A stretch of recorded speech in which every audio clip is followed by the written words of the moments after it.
या जल्दबाजी है? राजीव जी, नहीं, देश बदल रहा है कि नहीं बदल रहा है, लेकिन कांग्रेस जरूर बदलते हुए दिख रही है, इसमें तो कोई दो राय नहीं।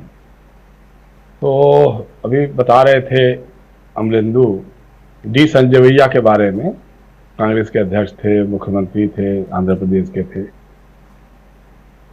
1969 में जब कांग्रेस में सिंडिकेट, यानी पुराने जो संगठन पर हावी कांग्रेस के खुर्राट नेता थे, उनके चंगुल से निकल करके जब एक प्रगतिशीलता की राह पर इंदिरा गांधी निकल रही थी, उस समय उन्होंने जब नई पार्टी बनाई तो बाबू जगजीवन राम को कांग्रेस का अध्यक्ष बनाया था।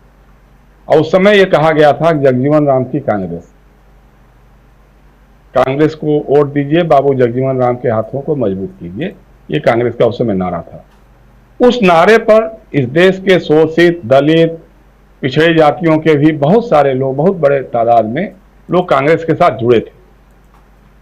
लेकिन धीरे धीरे कांग्रेस सत्तारूढ़ पे सत्तारूढ़ होती गई, और फिर सत्ता का जो एक वर्ग चरित्र होता है, वो लोग उस पर हावी होते गए, और जो दलित, पिछड़े और शोषित तबकों के लोग थे, कांग्रेस से धीरे धीरे कटते चले गए। ये कुल मिलाकर के ऐसी स्थिति बनी कि आप देखिए, एक समय में उत्तर प्रदेश कांग्रेस में जितने भी महत्वपूर्ण पद थे, सब पर एक ही जाति के लोग काबिज थे। और अध्यक्ष कांग्रेस का, यूथ कांग्रेस का अध्यक्ष, एनएसयूआई का अध्यक्ष, महिला कांग्रेस का अध्यक्ष, कांग्रेस सेवा दल का अध्यक्ष, और उत्तर प्रदेश से एआईसीसी में भी जो पदाधिकारी थे वो सब भी उसी जाति के थे। हरियाणा में कांग्रेस का वर्किंग प्रेसिडेंट, राजस्थान में कांग्रेस का प्रेसिडेंट, मध्य प्रदेश में कांग्रेस का प्रेसिडेंट, बिहार में कांग्रेस का प्रेसिडेंट, सब एक ही जाति के सारे लोग थे। इससे धीरे लोगों का कटाव शुरू हुआ, दलित धीरे धीरे कटते चले गए।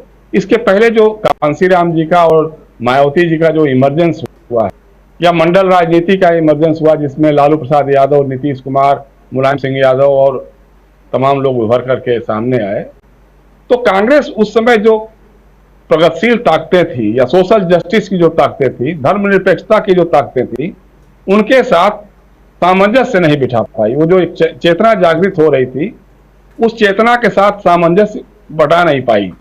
इसका नतीजा हो गया कि कांग्रेस को आज ये हाल देखना पड़ रहा है। अब राहुल गांधी के में सोनिया गांधी ने, प्रियंका गांधी ने, इन सब लोगों ने एक नई सोच के साथ कि अब पुराने लबादे को छोड़ो और नए सिरे से सोशल जस्टिस के साथ, धर्मनिरपेक्षता के साथ, प्रगतिशील ताकतों के साथ मिलकर के काम करना शुरू करो। आप देखिए, जितने जो चेहरे आ रहे हैं राहुल गांधी की भारत जोड़ो यात्रा में, वो ऐसे तबकों के लोग हैं जिनको आप कभी मुख्य धारा में देख नहीं सकते हैं। वो जो बूढ़ी औरत दिखाई दे रही है, उसके वेशभूषा, उसके पहनावे को देखिए आप, उसमें जो एक आकर्षण दिख रहा है, एक भरोसा दिख रहा है, जिस तरह से वो कंधा थपथपा रही है राहुल गांधी का, यह तस्वीर बहुत बड़ी मायने रखती है। उन तबकों में एक बार फिर से, जो एक बार इंदिरा गांधी के प्रति इंद्रम्मा कहा जाता था आंध्र प्रदेश के इलाकों में, वही तस्वीर इमर्ज करके आ रही है। आज राहुल गांधी के प्रति एक विश्वास सा जग रहा है। इसी के तहत आज कांग्रेस के अध्यक्ष मल्लिकार्जुन खड़गे बने हैं। मल्लिकार्जुन खड़गे की बहुत सारी विशेषताएं हैं। कर्नाटका में 8 बार वो विधायक रहे हैं, कई बार सांसद रहे हैं, मंत्री रहे हैं, नेता विपक्ष भी थे यहाँ। तो उनको संसदीय राजनीति का, विधायी राजनीति का पूरी तरह से ज्ञान है, समझ है, अनुभव है। लेकिन इसके साथ ये भी सच है कि वो दलित समाज से आते हैं, दलित नेता हैं। अब उससे दर्द जिनको हो रहा है, अभी कुछ तो बताया उन्होंने, अमलेंदु ने, लेकिन आप सोचिए जरा, मैं बार बार कहता रहा हूं कि मायावती जी आज दलित की बेटी नहीं रह गई हैं, वो दौलत की बेटी हो गई हैं। और उनकी कुल राजनीतिक सक्रियता इसी बात पर रहती है कि कैसे उनका और उनके भतीजे का जो आर्थिक साम्राज्य बन के खड़ा हुआ है, उसकी रक्षा की जा सके। कैसे ईडी और सीबीआई और इनकम टैक्स के लोग उनके घर न पहुंच पाए, इसके लिए सारी की सारी उनकी राजनीति, उनके सारे बयान, उनके सारे ट्वीट आते हैं। वो आज दलित हितों की बात कर रही हैं। जिस समय कांसीराम जी मौजूद थे, दोनों ने मिलकर के भाजपा के साथ सरकार साझा किया था। कांसीराम जी के घर पे आ रहे थे भाजपा के नेता मिलने के लिए, जब एक पत्रकार की पिटाई भी वहां हो गई। उसमें नारे क्या थे? ब्राह्मण शंख बजाएगा, हाथी बढ़ते जाएगा। हाथी नहीं गणेश है, ब्रह्मा विष्णु महेश है, ये इनके नारे होते थे। दलितोद्धार की बात करती हैं, सामाजिक न्याय की बात करती हैं। भाईचारे के नाम पर इन्होंने पूरा का पूरा दलित आंदोलन, सामाजिक न्याय का आंदोलन मनुवादियों के हाथ में सौंप दिया, दौलत के आगे सौंप दिया। वो आज बात कर रही हैं।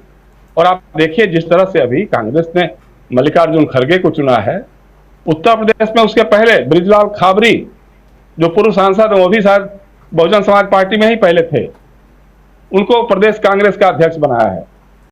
तो एक दिशा तय हो रही है, एक दिशा जैसे दिख रहा है कि अब कांग्रेस एक अलग रास्ते पे जा रही है और वही रास्ता इस देश को बचा सकता है, इस देश को आगे भी ले जा सकता है।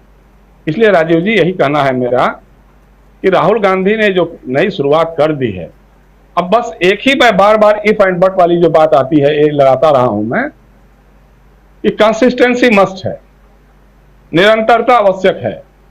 पता लगा कि सारी कमाई कर लिया आपने, सारी यात्राएं कर ली, पूरा का पूरा देश आपके साथ चलने के लिए खड़ा हो गया, नौजवान आपके पीछे घूम रहा है, उसको लग रहा है कि कभी आज अगर बेरोजगारी की बात हो रही है, महंगाई की बात हो रही है, तो ये राहुल गांधी अकेले आदमी कर रहा है, बिना डर और भय के बात कर रहा है। तो अगर इसके कसौटी पर, इसके भरोसे पर राहुल गांधी खड़े रहे और बीच में कहीं वो और नहीं चले गए, तो मुझे लगता है कि 2024 बहुत दूर नहीं है, दिल्ली उनके और करीब होते चली जाएगी। और जैसे शरद पवार की बात है या उद्धव ठाकरे की बात है, ये महा विकास अघाड़ी में तो हैं ही है लोग, लेकिन एक घोषणा करके आ रहे हैं, स्वागत करेंगे। मुझे लगता है कि आने वाले दिनों में विपक्ष के और बड़े नेता भी जाएंगे, उनके पास जाएंगे और मिलकर के काम करने की बात तो उभर करके आएगी। इसलिए राहुल गांधी ने जो रास्ता चुना है वही एक रास्ता है जो इस देश को बचा सकता है। और मल्लिकार्जुन खड़गे अनुभवी नेता हैं। इसके पहले देखिए सीताराम केसरी हुए थे अध्यक्ष, नरसिम्हा राव जी उसके पहले हुए थे अध्यक्ष, चुनाव होते रहे। भारतीय जनता पार्टी में कब चुनाव हुआ आज तक 1952 से लेकर के हमको याद नहीं। वही घूम फिर करके श्यामा प्रसाद मुखर्जी, दीनदयाल उपाध्याय जी, अटल बिहारी वाजपेयी जी, लाल कृष्ण आडवाणी जी, मुरली मनोहर जोशी जी और इन सबके पीछे राष्ट्रीय स्वयंसेवक संघ जी, ये लोग मिल करके किसी को बना देते हैं। और जो अध्यक्ष की हैसियत क्या होती है, एक वीडियो वायरल देखा था मैंने सोशल मीडिया पर, जब प्रधानमंत्री जी जा रहे हैं उनके साथ मंत्री अमित शाह जी भी जा रहे हैं और पीछे पीछे जगत प्रकाश नड्डा भी साथ साथ चल रहे हैं, तो उनको खींच करके पीछे कर दिया जा रहा है। और ये करने वाले हमारे गृह मंत्री जी, हटो फ्रेम में हम ही दो रहेंगे। तो ये तो हैसियत है। तो ये लोग आज बात करेंगे। इसलिए जिस तरह से चुनाव हुआ है, मैं एक ही और बात करूंगा कि आमतौर पे जब भी प्रतिस्पर्धाएं होती है, जब चुनाव होता है, तो उसके बाद थोड़ा रिश्तों में खटास हो जाती है। तो इसमें मल्लिकार्जुन खड़गे को बड़ा दिल दिखाते हुए शशि थरूर या उनके साथ जो खड़े हुए लोग, कांग्रेस के लोग, सारे लोग कांग्रेस परिवार के ही हैं, उनकी पार्टी के ही लोग हैं, उनके प्रति किसी तरह का उपेक्षा का भाव नहीं होना चाहिए, बदले का भाव नहीं होना चाहिए। और उन सबको साथ में लेके, शशि थरूर में एक अलग ढंग की ऊर्जा है, अलग ढंग की समझदारी है, उसका भी इस्तेमाल कांग्रेस कर सकती है और उसको लेके आगे बढ़ सकती है। जी राजीव जी बिल्कुल बिल्कुल, शशि थरूर की बात आप कर